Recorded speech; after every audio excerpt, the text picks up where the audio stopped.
तर एक मोठी बातमी यावेळेस समोर येते। जम्मू काश्मीरमध्ये ब्लॅकआउट करण्यात आलेला आहे।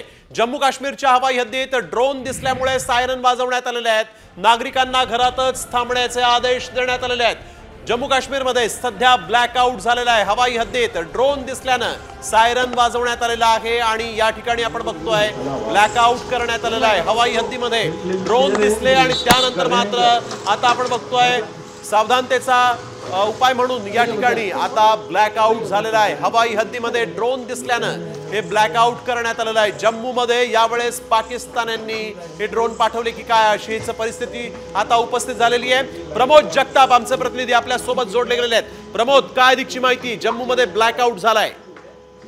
पूर्ण ब्लॅकआउट जो आहे तो सेल केला गेलेला आहे। काही भागांमध्ये ड्रोन दिसले होते। पाकिस्तानकडून अनेक मोठ्या प्रमाणामध्ये ड्रोन पाठवले गेलेले होते। त्यातले काही ड्रोन पाडण्यात यश देखील आलेलं आहे अशी देखील माहिती मिळते। पण खबरदारीचा उपाय म्हणून ब्लॅकआउट जो आहे तो सगळ्या जम्मूमध्ये परिसरामध्ये केला गेलेला आहे। काही मोठ्या प्रमाणात जेव्हा अशा पद्धतीचे अलर्ट जो आहे तो यंत्रणेला आपल्याला मिळालेला होता, भारतीय रडारकडून अशा पद्धतीचा ज्यावेळी अलर्ट जो आहे तो दिला गेला त्यानंतर सगळ्या जम्मूमध्ये ब्लॅकआउट केला गेला आणि त्यानंतर मोठ्या पद्धतीनं ड्रोन जे आहे ते आल्याचे ते देखील पाडले गेल्याची माहिती मिळते। अनेक महत्वाच्या ठिकाणी हे ड्रोन्स पाठवले गेलेले होते अशा पद्धतीची देखील माहिती मिळते। तांबा परिसरामध्ये मोठ्या प्रमाणामध्ये फायरिंग ड्रोनच्या माध्यमातून फायरिंग केली आहे अशी देखील माहिती मिळते आहे।